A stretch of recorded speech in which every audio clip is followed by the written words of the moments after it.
Good morning, everyone. My name is Luna. My pronouns are she, her. I'm the AV coordinator here at First UU.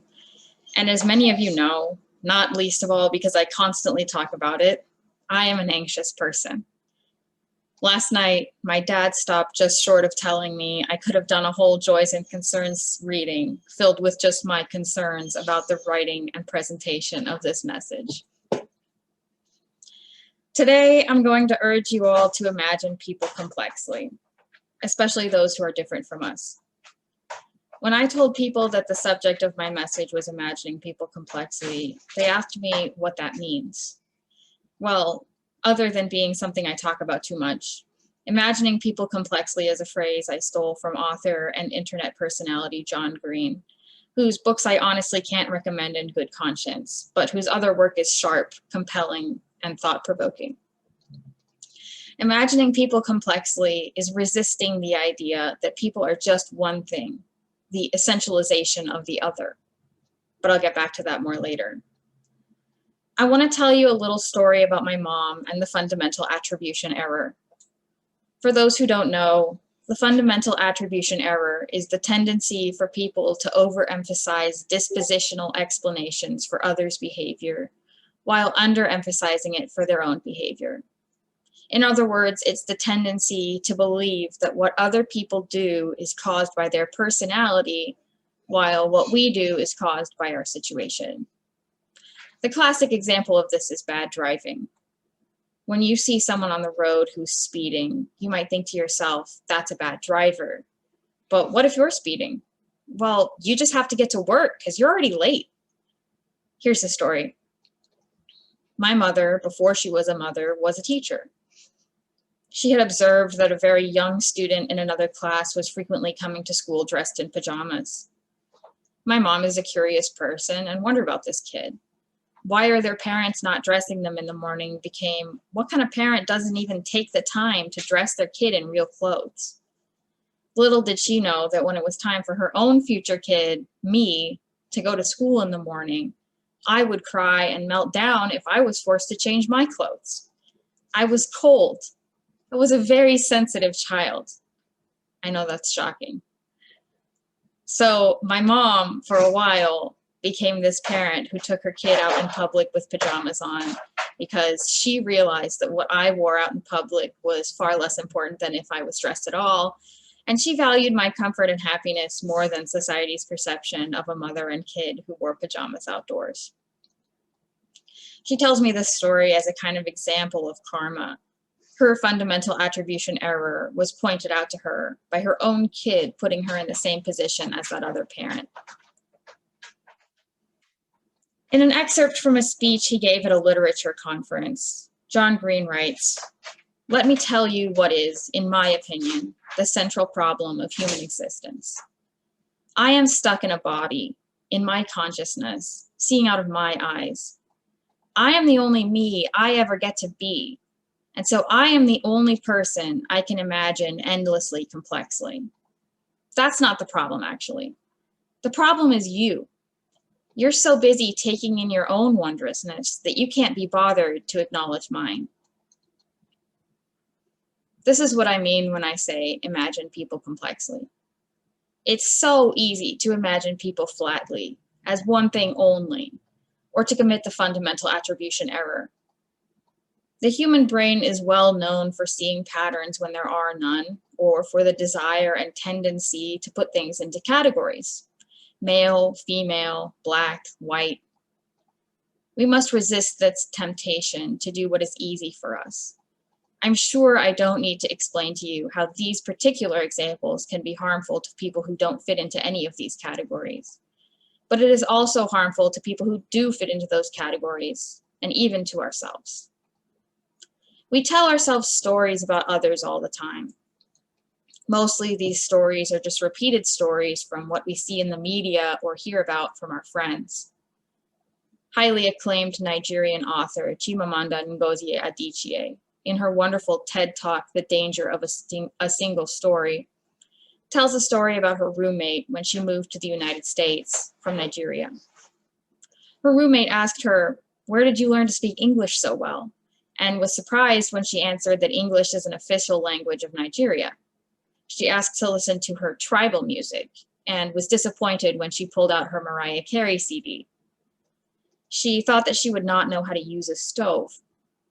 Adichie says that this is the effect of only having a single story about a group of people. If you only have one story, like that Africans are primitive and pitiable, you cannot engage properly with them. You must engage with all of their stories.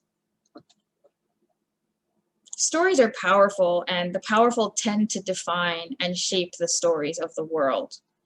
There are well-known sayings like history is written by the victors, and there's the oft-repeated motif in Hamilton, you have no control who lives, who dies, who tells your story. But power is not just the ability to tell the story of another person.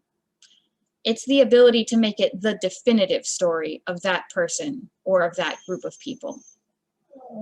But I'm not here to urge you to imagine the marginalized complexly, although that is of equal or even greater importance than what I will tell you today. I asked myself in my personal concerns and concerns section yesterday, why am I not spending this time urging you to imagine the marginalized complexly? Why am I not using my time in the Zoom spotlight to discuss the intricacies of women's issues, LGBT issues, or even existing as a fat person when fat people are so often overlooked as a marginalized group? The reason is because I think there are people who can explain and write and speak about these things better than I can, and they have. There is a veritable fount of information on these subjects from people who are more concise, more eloquent, and more experienced than I am, in the form of blog posts, YouTube essays, articles, or even Twitter threads.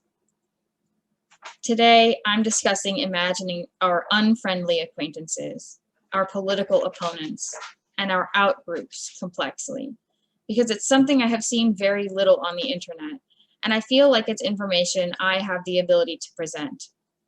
It has to do with empathy for people who are hard to empathize with, and I feel I can be a somewhat reliable authority on this topic. My therapist has described my empathy as one of my greatest strengths and one of my greatest weaknesses.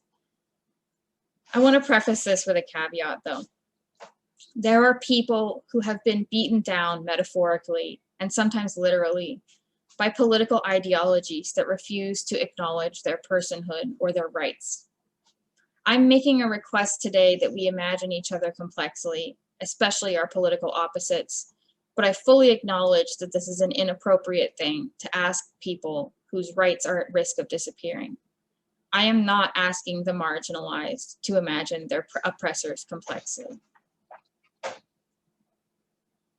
I'll start with the obvious. Our country, and maybe even our world, is becoming more and more polarized. My grandma has told me that there was a time when she was younger that she viewed both major parties as reasonable. They were both trying to solve the problems in the world, but they each had different ideas of how to go about it. Now, of course, each party views the other as uneducated, foolish, brainwashed, delusional, or even evil. I have heard so many derogatory terms thrown around, many of them not suitable for a church setting. Unification is often pined for, but no one seems to have any idea of how to accomplish it.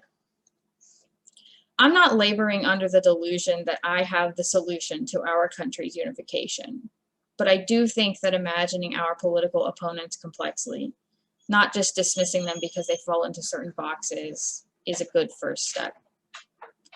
We often fall into the trap of thinking that people who vote differently than we do are only doing it because they either don't understand the issues or at some point have been lied to.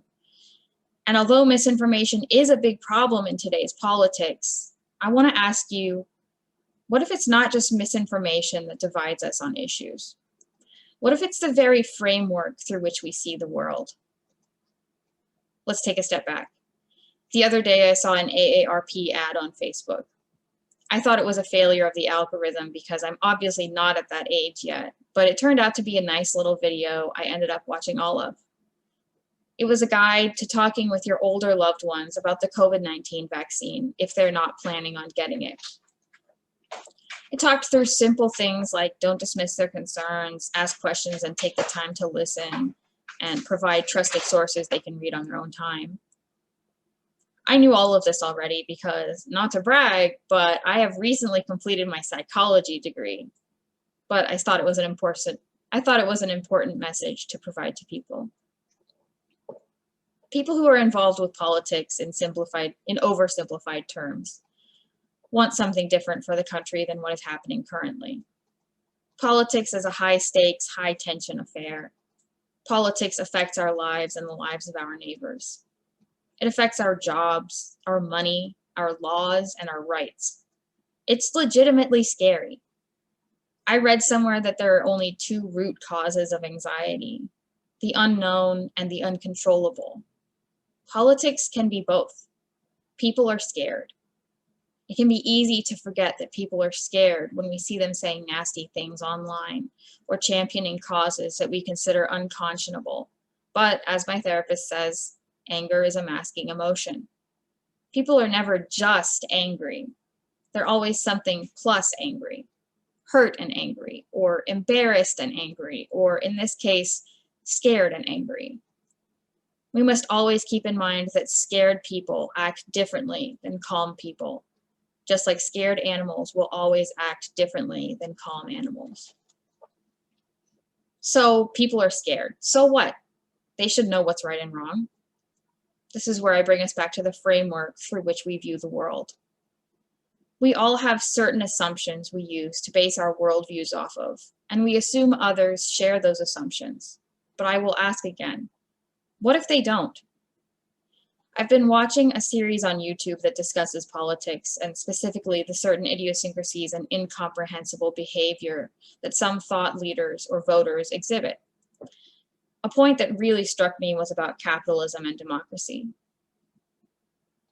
We live in a country that is both capitalistic and democratic. In our day-to-day lives, these two ideologies don't seem to conflict with each other. Buying a coffee doesn't interfere with democracy, and voting doesn't interfere with capitalism. However, on certain big, important issues, they come into stark conflict. Things like taxation, poverty, or education. Should we take the democratic route and provide government assistance? Or should we take the capitalistic route and rely on our work ethic to get us through tough times? The conflict between capitalism and democracy, can be seen in many other major issues we face today as well. Due to different circumstances growing up and consuming media and just living our lives, we have all learned and developed these different frameworks through which we view and understand the world. And we all tend to try to make the world better to the best of our knowledge and within our systems of morality. And these issues in which capitalism and democracy conflict are often some of the most contentious issues in our discourse. People who would choose democracy often cannot comprehend those who would choose capitalism, and people who would choose capitalism often cannot comprehend those who would choose democracy. This is a problem. Have you ever been in or seen a relationship where the people seem to just talk past each other without really understanding what the other is saying? There are so many misconceptions and possible explanations, and explanations we know are wrong but make the world easier to understand regarding our political opponents. I want to encourage you all not to find the definitive answer for why people are saying things you can't understand. I don't think we can ever find a definitive answer due to the sheer complexity of thought and the variety of people within a group.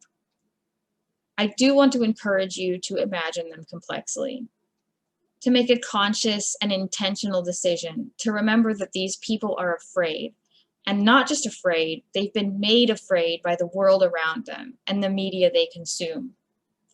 I find this helps in people's ability to empathize.